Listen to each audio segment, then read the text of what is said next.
بسم اللہ الرحمن الرحیم الحمدللہ رب العالمین والصلاة والسلام علی سید المرسلین اما بعد۔ گرامی قدر ناظرین، قرآن مجید تیسرا سپارہ سورۃ آل عمران آیت نمبر 18 کے اندر اللہ تبارک و تعالی ارشاد فرماتا ہے، شاہد اللہ انہ لا الہ الا هو والملائکۃ واولو العلم قائما بالقسط لا الہ الا هو العزیز الحکیم۔ فرمایا کہ اللہ نے گواہی دی کہ اس کے سوا کوئی معبود نہیں، اور فرشتوں نے اور عالموں نے انصاف سے قائم ہو کر اس کے سوا کسی کی عبادت نہیں، عزت والا، حکمت والا۔ اس آیت مبارکہ کے اندر اللہ تبارک و تعالیٰ نے اپنی وحدانیت کے اوپر گواہی کا ذکر فرمایا۔ گواہی سب سے پہلے نمبر پر اللہ تبارک و تعالیٰ کی ہے، اس کی اپنی وحدانیت پر۔ دوسری گواہی ہے والملائکۃ، فرشتوں کی گواہی۔ تیسرے نمبر پر رب العالمین نے ارشاد فرمایا وَأُولُو الْعِلْمِ قَائِمًا بِالْقِسْطِ، علماء نے انصاف کے اوپر قائم ہو کر گواہی دی ہے۔ اس آیت مبارکہ کے اندر ایک چیز آپ کے سامنے واضح کر کے پھر میں اپنا آج کا مدعا آپ کے سامنے رکھنا چاہتا ہوں۔ علماء مفسرین نے اس آیت کے تحت جو باتیں لکھی ہیں ان میں یہ ہے، پہلے نمبر پر کہ اللہ تبارک و تعالیٰ نے علماء کا ذکر فرشتوں کے ساتھ فرمایا۔ یہ علماء کی وہ شان ہے جس کی انتہا نہیں ہے۔ بہت بڑی فضیلت ہے علماء کی کہ اللہ تبارک و تعالیٰ نے علماء کا ذکر فرشتوں کے ساتھ فرمایا۔ دوسرے نمبر پر اللہ تبارک و تعالیٰ نے علماء کو فرشتوں کی طرح اپنی وحدانیت کا گواہ بنایا۔ یہ بھی علماء کی شان ہے کہ جس طرح فرشتے اللہ کی وحدانیت کے گواہ ہیں، فرشتوں کے ساتھ اگلی معتبر ترین گواہی علماء کی گواہی ہے، اور یہ مرتبہ بھی کوئی کم مرتبہ نہیں ہے، بڑی عظمت اور بہت بڑی شان ہے۔ تیسرے نمبر پر وہ یہ ہے کہ اللہ تبارک و تعالیٰ نے علماء کی گواہی فرشتوں کی گواہی کی طرح معتبر بنائی ہے۔ جس طرح فرشتوں کی گواہی معتبر ہے، اسی طرح علماء کی گواہی بھی معتبر ہے۔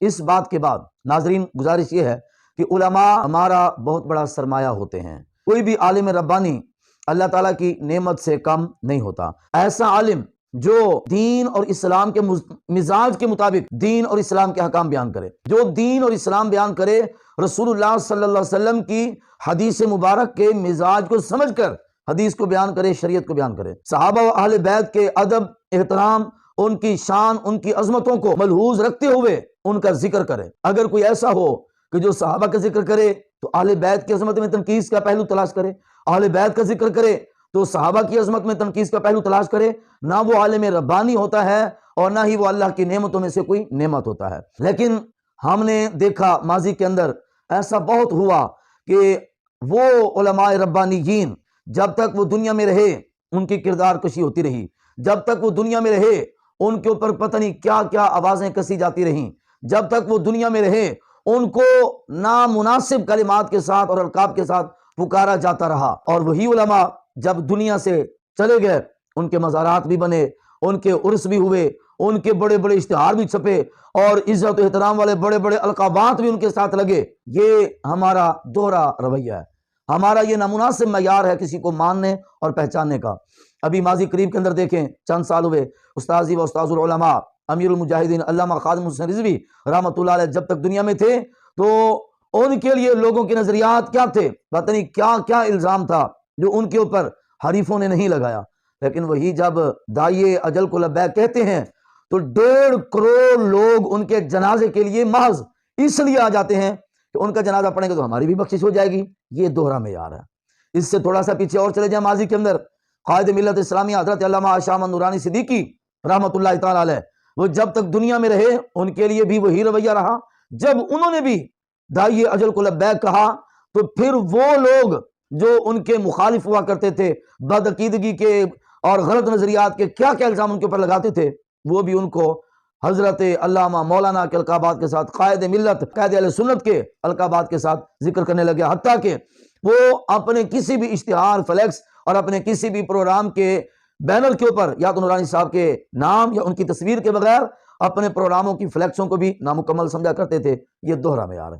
اسی طرح حضرت گرامی اس وقت حضرت کنز العلماء مفکر اسلام بحر العلوم علامہ ڈاکٹر مفتی محمد اشرف آصف جلالی صاحب دامت برکاتہم العالیہ، یہ اللہ تعالیٰ کی نعمتوں میں سے اس وقت ایک عظیم نعمت ہے۔ عالم ربانی ہیں، حق گو ہیں، غیرت مند عالم ہیں، دین اسلام کے مزاج کے مطابق احکام اسلام کو بیان فرماتے ہیں۔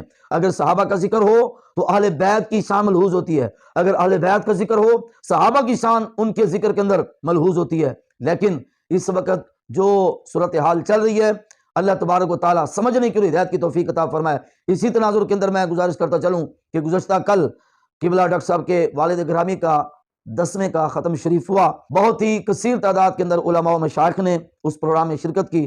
خصوصی میرا ممدوح آج کی اس گفتگو میں حضرت علامہ استاد العلماء شیخ الحدیث و تفسیر پیر سید غلام رسول قاسمی صاحب ہیں، میں ان کو ہدیہ تبریک و تحسین پیش کرتا ہوں۔ انہوں نے جہاں پر ڈاکٹر صاحب کے والد گرامی کے لیے اور ڈاکٹر صاحب کے لیے دعائیہ کلمات بولے، ایک جملہ جو انہوں نے کہا نا وہ بڑا قابل غور ہے۔ انہوں نے کہا کہ سنیو، ڈاکٹر صاحب کی قدر کر لو۔ اور اگلا جملہ انہوں نے کہا کہ مصروفیت، ہر کسی کی اپنی مصروفیات ہوتی ہیں، اگر میں پہنچ جاؤں ٹھیک ہے، اگر میں نہ بھی پہنچ سکوں یہ مت سمجھنا کہ میں ڈاکٹر صاحب کے ساتھ نہیں ہوں، فرمایا کہ میری دعائیں آپ کے ساتھ ہیں، میری محبتیں ڈاکٹر صاحب کے ساتھ ہیں، اور میرے جذبات ڈاکٹر صاحب کے ساتھ ہیں۔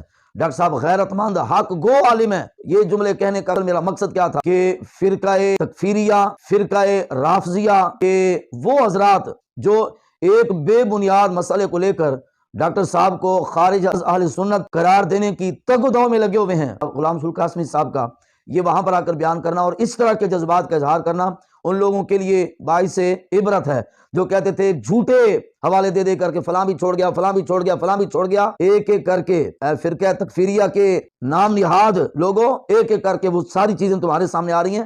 اب تم دیکھو کہ تم نے کہاں پر چھپنا ہے۔ تم سنیت میں تو شمار ہو نہیں رہے، کوئی بھی سنی تمہارے لیے اچھے جذبات کا اظہار نہیں کر رہا، اور ڈاکٹر صاحب کے لیے ہر سنجیدہ مزاج عالم دین دعاؤں کا بھی تحفہ بھیج رہا ہے اور اچھے جذبات کا بھی اظہار کر رہا ہے۔ یہ ان کے لیے سوچنے کی بات ہے۔ اور جاتے جاتے میں کہتا جاؤں کہ حنیف قریشی صاحب اب تو آپ ان کے مناظر اسلام بھی نہیں رہے، بہتر ہوگا کہ واپس پلٹ آؤ، ڈاکٹر صاحب سے معافی مانگ لو اور اہل سنت کا جو حق عقیدہ ہے اس کو تسلیم کر لو، آپ کی دنیا بھی سنور جائے گی، قبر و حشر بھی سنور جائے گی۔ اللہ تعالیٰ سمجھنے کی توفیق عطا فرمائے۔